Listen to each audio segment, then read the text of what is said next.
तो हम लोग आ गए एक नए वीडियो पर और आज हम लोग देखने वाले हैं केमिस्ट्री का बहुत इंपॉर्टेंट 2 नंबर वाला क्वेश्चन। जितने दो नंबर वाले क्वेश्चन हैं उन सभी क्वेश्चनों को मैं बारीकी से कराने वाला हूं। और एक बात और मैं बता दूं कि जितने भी क्वेश्चन मैं कराऊंगा इससे बाहर एग्जाम में एक भी नहीं जाएगा। अगर आपकी भी सपना है कि 400 प्लस लाने हैं तो अभी मेरे चैनल को सब्सक्राइब कर लीजिए। और देखिए आपको बारीकी से हिंदी पढ़ाए जा रहे हैं और हिंदी के ग्रामर बुक बारीकी से पढ़ाए जा रहे हैं ताकि आपके एग्जाम में एक भी क्वेश्चन नहीं छूटे। और इसके साथ साथ केमिस्ट्री के टोटल ऑब्जेक्टिव और जितने भी थ्योरी क्वेश्चन हैं उन सभी क्वेश्चनों को मैं पढ़ाने वाला हूं। और इसके साथ साथ मैं बता दूं कि बायो भी आप लोगों को चलाए जा रहे हैं, फिजिक्स भी चलाए जा रहे हैं और अंग्रेजी भी। तो मैं बता दूं कि अगर आपको बेहतर करना है तभी मेरे चैनल को सब्सक्राइब कर लीजिए और प्रतिदिन जितने भी वीडियो डाले जा रहे हैं आप देखते हुए चलिए, बहुत बेहतर करेंगे। और मैं आपसे वादा करता हूं कि जितने भी मैं टॉपिक लाऊंगा और जितना कुछ पढ़ाऊंगा उससे बाहर एग्जाम में एक भी नहीं जाएगा तो नहीं जाएगा। इस बात को ध्यान रखेंगे। निश्चित मैं कह रहा हूं ना कि नहीं जाएगा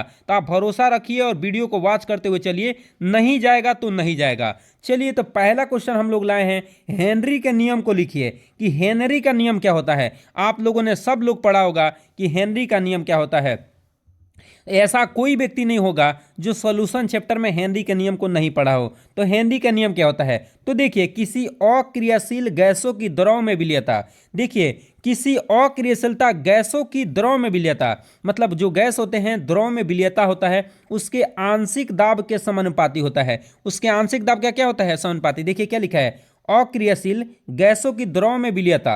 तो ये देखिए जो एस दिखा रहा है वो किसको बता रहा है, गैसों की द्रव में विलीयता को बता रहा है। और उसके आंशिक दाब तो ये क्या हो गया, पीएक्स। आंशिक दाब ये समानुपाती होता है, मतलब क्या हो गया, एस जो होता है उस समानुपाती होता है किसके, ये आंशिक दाब के क्या होता है, समानुपाती। और जैसे ही समानुपाती के चिन्ह को हम लोग हटाते हैं तो इसके जगह पे क्या आता है, तो इसके जगह पे आता है क्या, कोई नियतांक।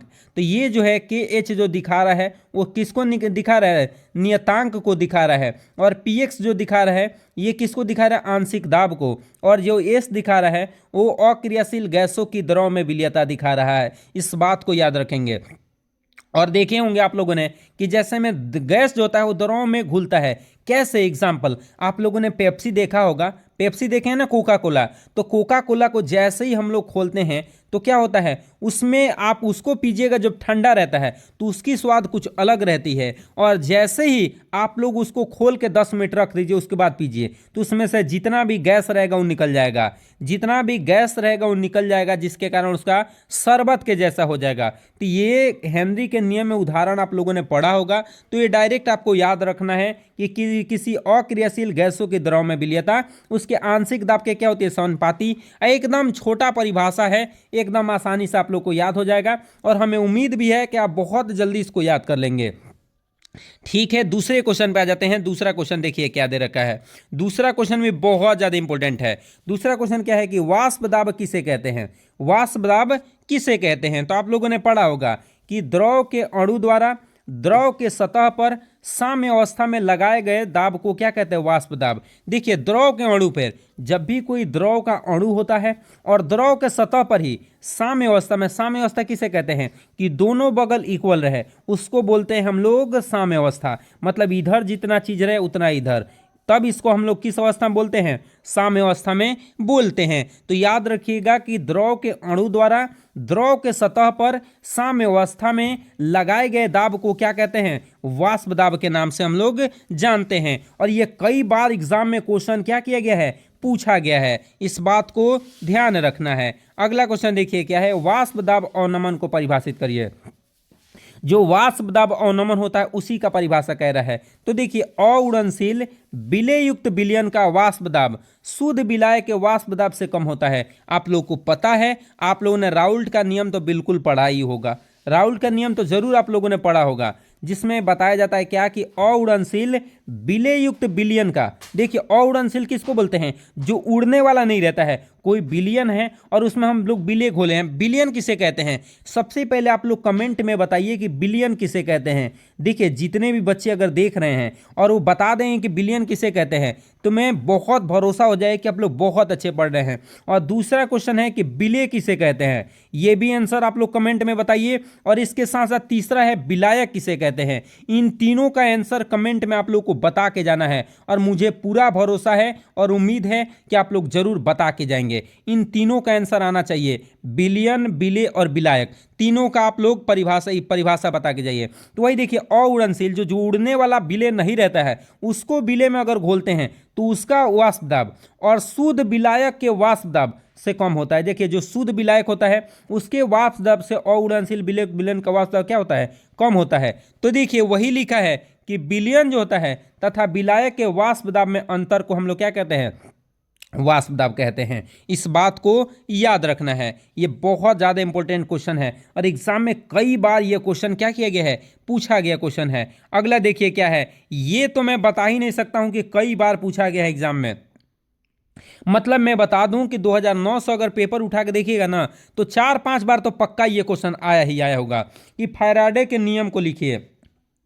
आपसे क्वेश्चन पूछता है कि फैराडे के विद्युत अपघटन नियम को लिखिए, ऐसे क्वेश्चन दे देगा कि फैराडे के विद्युत अपघटन नियम को क्या करिए, लिखिए। तो मैं बता दूं कि फैराडे के विद्युत अपघटन के कितने नियम हैं, 2 नियम हैं और ये दोनों नियम आपको याद रहना ही रहना चाहिए, ना का सवाल नहीं है। जिसमें से पहला नियम देखिए, पहला नियम क्या दे रखा है, पहला नियम दे रखा है कि किसी विद्युत विच्छेदन क्रिया द्वारा, किसके द्वारा, किसी विद्युत विच्छेदन क्रिया द्वारा इलेक्ट्रोड पर जमा होने वाली पदार्थ की मात्रा उससे प्रवाहित आवेश की क्या होती है, समानुपाती होती है। जिसमें आप लोग को मैं बता दूं कि W जो होता है, देखिए W के बारे में बता रहा हूं, क्या लिख रहा है, किसी विद्युत विच्छेदन क्रिया द्वारा इलेक्ट्रोड पर जमा होने वाले पदार्थ की मात्रा। तो ये जो दिखा रहा है वो क्या दिखा रहा है, हमें पदार्थ की मात्रा हमें बता रहा है। क्या बता रहा है, पदार्थ की मात्रा के बारे में बता रहा है। और देखिए आवेश मतलब Q मतलब क्या हो गया, आवेश हो गया। देखिए मैं लिख देता हूं इधर ठीक से, ये W जो बता रहा है वो पदार्थ की मात्रा बता रहा है जो विद्युत विच्छेदन क्रिया द्वारा इलेक्ट्रोड पर क्या होते हैं, जमा होते हैं। और इसके साथ साथ मैं बता दूं कि ये Q जो है वो किसको बता रहा है, तो आवेश को बता रहा है। किसको बता रहा है, आवेश को बता रहा है। और मैं बता दूं तो वही दे रहा है कि W जो होता है वो किसके समानुपाती होता है, आवेश के समानुपाती होता है। और जैसे ही समानुपाती का चिन्ह हटाते हैं तो इसके जगह पे क्या आ जाता है, एक नियतांक आ जाता है जिसका नाम क्या है, जेड है। तो जेड क्या है, नियतांक को बता रहा है।